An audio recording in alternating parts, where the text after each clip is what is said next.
People don't fall in love with you. They fall in love with in you. That's the truth no one wants to admit.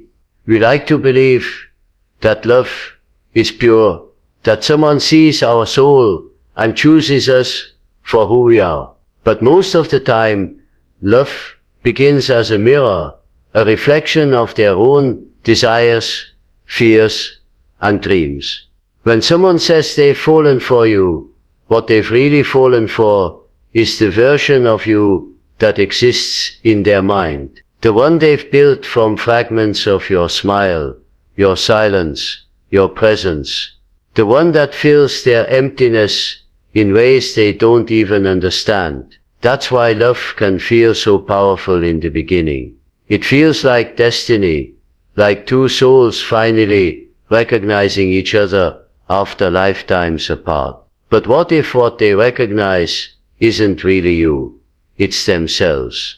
Carl Jung once said, "People don't see you as you are, they see you as they are." And that truth hits hard when you realize how much of love is just a projection of the things we crave the most. Think about it. The way someone falls for your confidence when they're secretly insecure, or how they're drawn to your calmness when their world is chaos. It's not random, it's their subconscious searching for balance, trying to reclaim the missing parts of themselves through you. So before you believe that someone loves you for who you are, pause for a moment. Ask yourself, do they really see me, or do they see what they want to see? Because love isn't always about connection. Sometimes it's about reflection. And that's where the real story begins. Carl Jung and the hidden psychology of love. Carl Jung wasn't just another psychologist lost in theories and definitions. He was a man who looked straight into the soul of human nature and asked the questions no one dared to ask. He believed that everything we feel, especially love, comes from far deeper layers of the mind than we realize. Love to Jung wasn't just a chemical rush or romantic story. It was a mirror held up to the hidden parts of ourselves. He spent his life studying the patterns behind what draws people together and what tears them apart, and what he discovered was unsettling yet fascinating. People don't fall in love randomly. Every spark, every connection, every obsession is shaped by something far more profound than attraction. It's driven by the unseen forces within us, the parts of ourselves that we either embrace or deny. Jung believed that when you fall in love, you're not just meeting another person, you're meeting a reflection of your own psyche. You're meeting the parts of yourself you've forgotten, the wounds you haven't healed, and the dreams you've buried deep within. That's why love feels magnetic, mysterious, and sometimes painful. It's not just two hearts coming together, it's two unconscious minds recognizing something familiar in each other. And from all his years of studying the human soul, Jung narrowed it down to two reasons, only two, why people truly fall in love. The first is because they see a reflection of themselves in you, something known, comforting, and deeply resonant. The second is because they project their missing pieces onto you, the parts they long for, the qualities they wish they had, or the emotions they've never fully lived. That's why love can feel like coming home and losing yourself all at once. Because when someone falls for you, they're not just drawn to who you are, they're drawn to who they become when they're with you. Jung's insight into this is more than psychology. It's a mirror into the human experience. And once you see it, you can never look at love the same way again. The hidden truth about love. Love has always been painted as this mysterious force that just happens.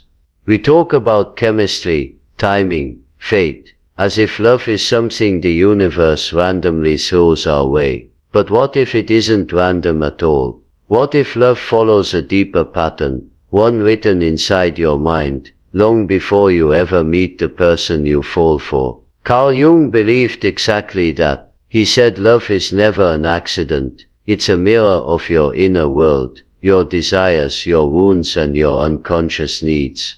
The people you're drawn to aren't just coincidences, they're reflections of your unfinished stories. Think about it. Why do you instantly connect with some people but feel nothing for others? Why does one person's silence calm you, while another's chaos excites you? It's not chance. It's your mind recognizing something it knows, something it needs to understand. Every attraction, every obsession, every heartbreak carries a message. You fall for people who awaken hidden emotions within you, sometimes joy, sometimes pain. Love feels like magic, because it touches parts of you that logic can't reach. But behind that magic is psychology, layers of memory, longing, and energy that pull two people together like magnets. And that's where the truth gets uncomfortable. Because if love is psychological, then it's not just about them, it's about you. The person you love says more about who you are than about who they are. Every love story becomes a reflection of the self, what you crave, what you fear, and what you've yet to accept. So the next time you find yourself falling deeply for someone, pause for a moment. Ask yourself, what is it in them that feels so familiar?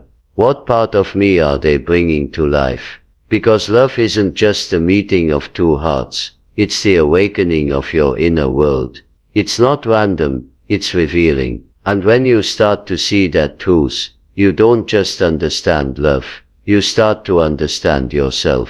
Have you ever met someone and felt an instant connection, like you've known them forever, even though you've just met? That strange comfort, that effortless flow of energy, isn't random. It's because in some way, they reflect a part of you. This is what Carl Jung called the mirror effect. The idea that people fall in love with their own reflection seen through another person. When someone reminds you of something you love or admire within yourself, it creates a powerful pull. You're drawn to their kindness, because it mirrors the gentleness you value in your own heart. You're attracted to their confidence because it resonates with the power you've always believed you had. Even the way someone laughs, thinks, or looks at the world can feel right, because it aligns with your own frequency, the familiar rhythm of your soul. That's why love can feel so peaceful in the beginning. It feels like coming home. You're not trying to impress or pretend,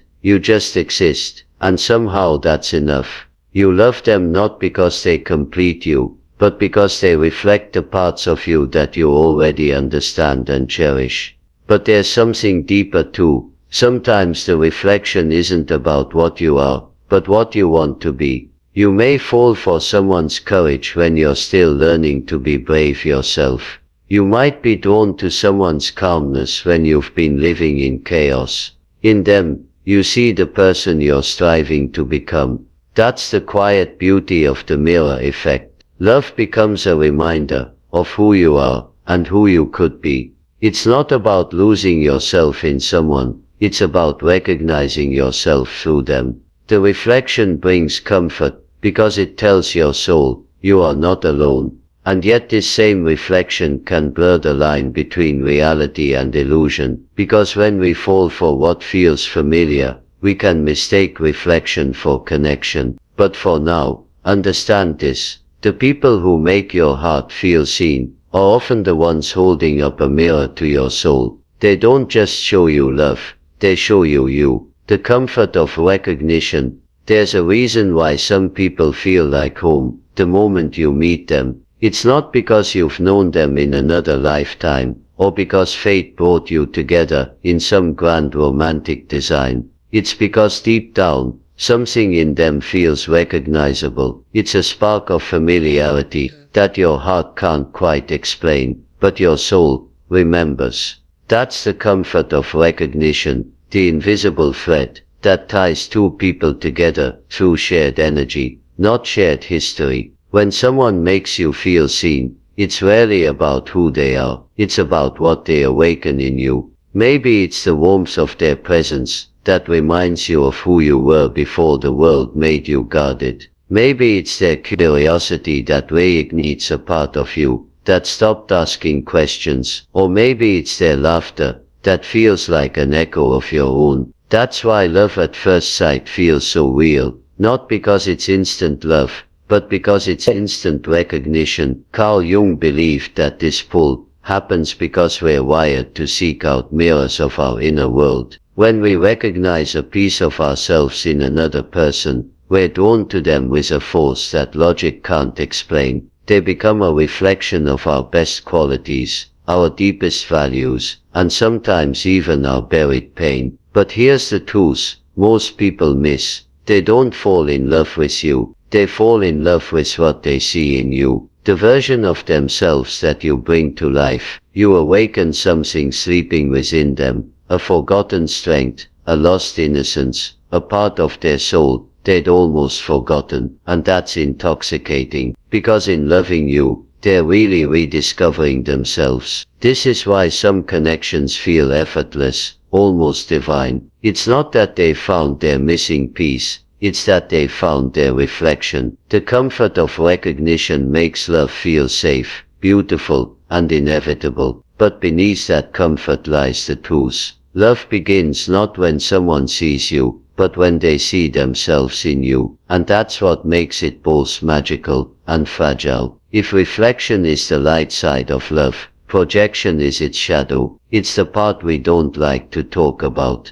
The reason why love can feel so intoxicating at first, yet so painful later on. While reflection is about seeing ourselves in another person, projection is about seeing what's missing in ourselves and assigning it to someone. It's not about who they truly are, it's about who we want them to be. Carl Jung called this the shadow effect. He believed that every person carries hidden parts of themselves, desires, fears and longings that they've buried deep within. And when we meet someone who seems to possess what we lack, our subconscious latches onto them. We project our unfulfilled dreams, our lost confidence, our need for love and safety onto that person, building an image that often has little to do with reality. That's why love can feel like obsession. You meet someone, and suddenly they seem perfect.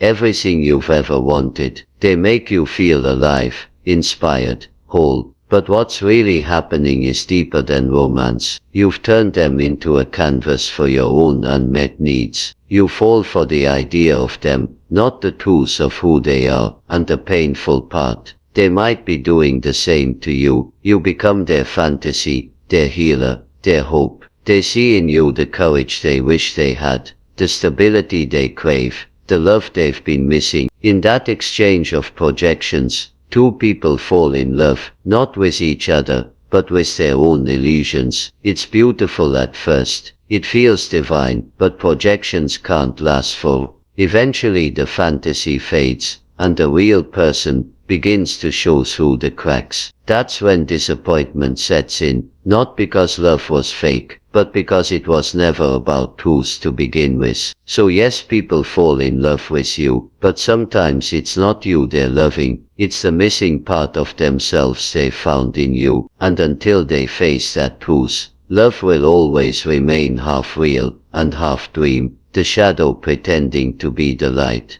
The illusion of completion. There's a certain kind of love that feels otherworldly, the kind that sweeps you off your feet and makes you believe you finally found the person who completes you. Every conversation feels electric. Every moment feels meaningful. It's as if your soul had a missing piece all along, and somehow this person walked in carrying it. That's the illusion of completion. The most beautiful and dangerous trick love can play on the human heart. Carl Jung warned about this illusion. He said that when we project our hidden desires onto someone else, it creates a sense of wholeness that feels almost divine. You start to believe that without them you are incomplete, that their presence fills a void you could never fill on your own. And in a way it does, but not because they truly complete you, because they awaken the parts of you you've been neglecting. You see, when someone mirrors your missing energy, your confidence, your creativity, your peace, you don't realize it's been inside you all along. You start to depend on them for it. Their validation becomes your mirror. Their attention becomes your proof of worth. Their love becomes your identity. And that's where love turns from magic into attachment. This illusion feels blissful while it lasts. It makes you feel alive, seen, and deeply connected. But it's also fragile, because no one can carry the weight of being your missing half forever. The moment they act differently, pull away, or show imperfection, the fantasy begins to crack. You start to feel betrayed, not because they changed, but because they stopped playing the role your soul wrote for them. The truth is, no one completes you. They only reveal what was already there, your capacity to love, to heal, to feel whole. The illusion of completion is seductive because it promises to fix your pain through someone else. But real love doesn't fix, it awakens. It doesn't fill your emptiness. It reminds you that you were never empty to begin with. So when love feels like completion, pause and look inward. Maybe it's not them who makes you whole. Maybe it's love showing you the wholeness that was always yours. The pain of unreal love. There comes a moment in every illusion where the light shifts, and suddenly the person you once adored doesn't look the same anymore.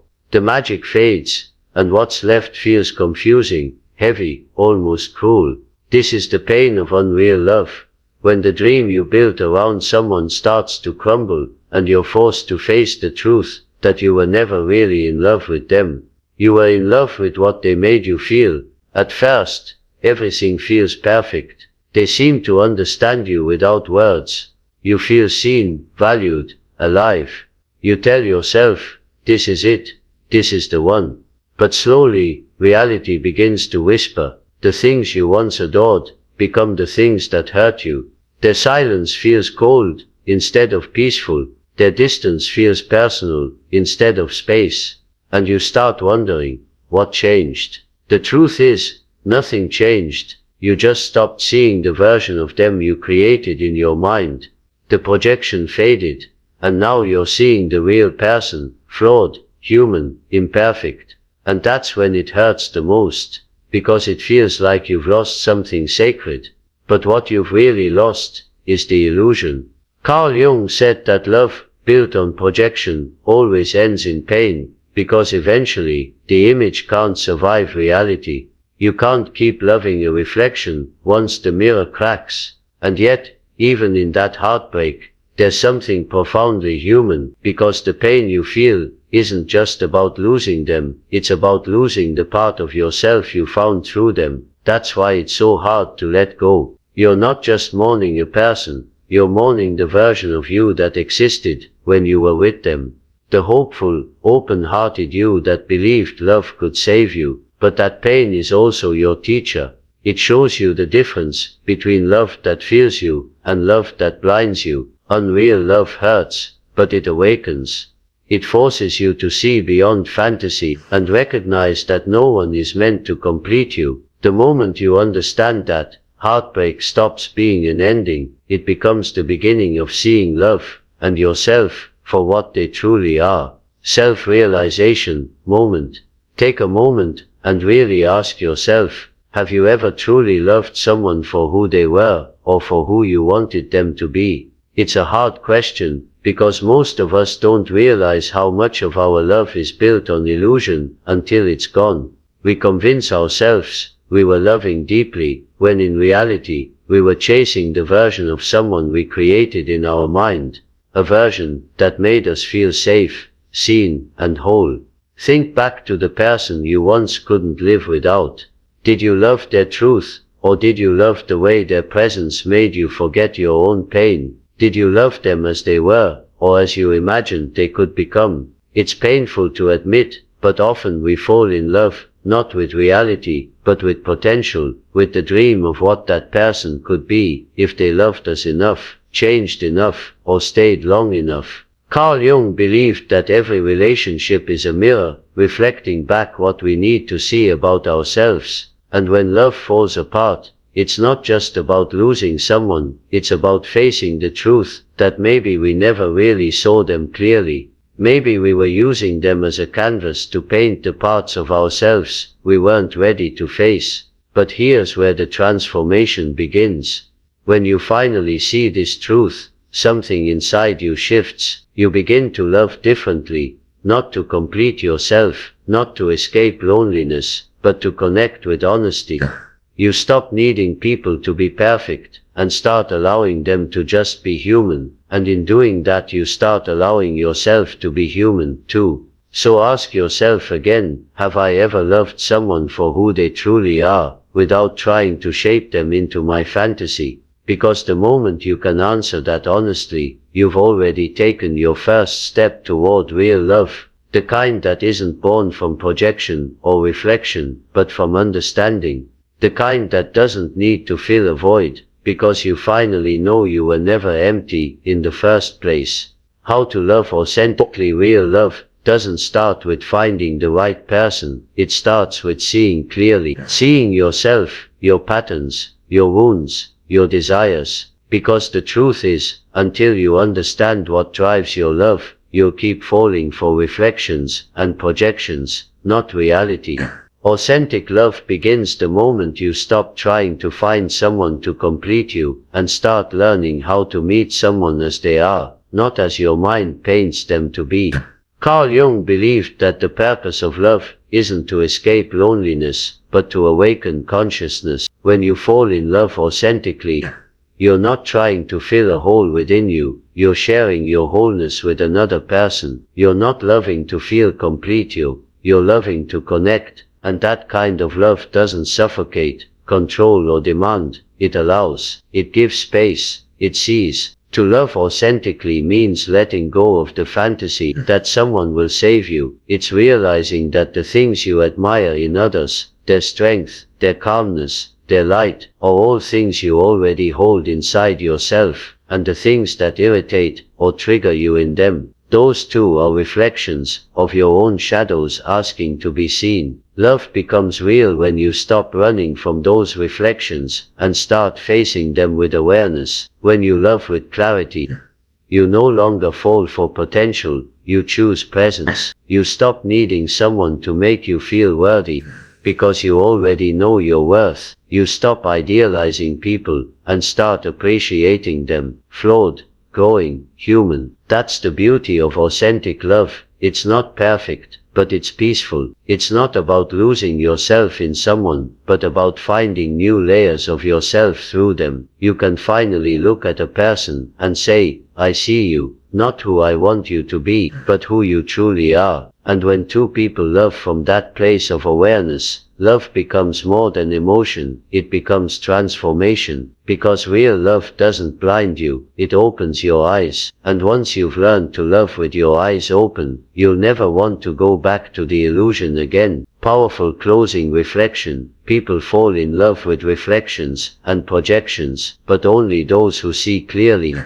Love truly, that single line holds the entire truth about human connection. Most of what we call love is a mirror. We fall for the way someone reflects our light, or we chase the pieces of ourselves we see shining through them. We project our hopes, our pain, our unfinished stories onto their face and call it destiny. But it isn't destiny, it's psychology. It's the mind searching for wholeness in another human being, and yet even knowing that, there's something beautiful about it, because these illusions, as fragile as they are, lead us back to ourselves. Every heartbreak, every disappointment, every person who couldn't love us the way we imagined, they all serve a purpose. They strip away the fantasy so we can finally see the truth beneath it. They teach us that love isn't about finding someone to complete you, it's about learning to see, really see, both yourself and others as they are. When you begin to love with open eyes, everything changes. You stop confusing attention for affection. You stop mistaking intensity for intimacy. You stop clinging to people who only mirror your emptiness. Instead, you start recognizing the kind of love that doesn't demand, doesn't perform, doesn't project. It just is. Real love is quiet, steady, Awake, it doesn't blind you, it brings you clarity, it doesn't trap you, it sets you free. And when two people meet from that place of truth, love no longer feels like possession or obsession, it feels like peace. So the next time you fall in love, ask yourself, am I seeing this person for who they truly are, or am I seeing my reflection in their eyes? Because the answer to that question will decide whether your love becomes a lesson or a life. Remember this, reflections fade, projections break, but clarity lasts forever. And only when you've learned to love with clarity, when illusion no longer blinds you, will you finally understand what Jung meant. People fall in love with reflections and projections, but only those who see clearly. Love true. So tell me, have you ever realized you were in love with an illusion? That moment when the person you thought you knew slowly fades, and you're left wondering if you ever truly saw them at all. It's a painful truth, but also a powerful one, because once you recognize it, you start to see how much of your love was shaped by your own mind, your hopes, your longing to feel. And that realization isn't weakness, it's awakening. Every one of us has fallen for a reflection. At some point, we've mistaken familiarity for fate, chemistry for connection, comfort for love. But now you see it differently. You understand that every person who enters your life teaches you something about yourself, even the ones who break your heart, especially them, because they force you to open your eyes and look within, not just around. So ask yourself, who were you really loving, them, or the story you told yourself about them? The answer might hurt, but it will also set you free, because once you stop chasing illusion, you start attracting truth. The kind of love that doesn't fade when the fantasy does. And if you're ready to go deeper, to understand the psychology of love, healing, and human connection on a level most people never reach, then don't just scroll or hit subscribe, because this is where your awakening starts. This is where you stop repeating the same story and start rewriting it with awareness, the kind of awareness that turns heartbreak into wisdom and loneliness into strength. So go ahead, share your truth in the comments. Have you ever loved an illusion? Your story might just wake someone else up too.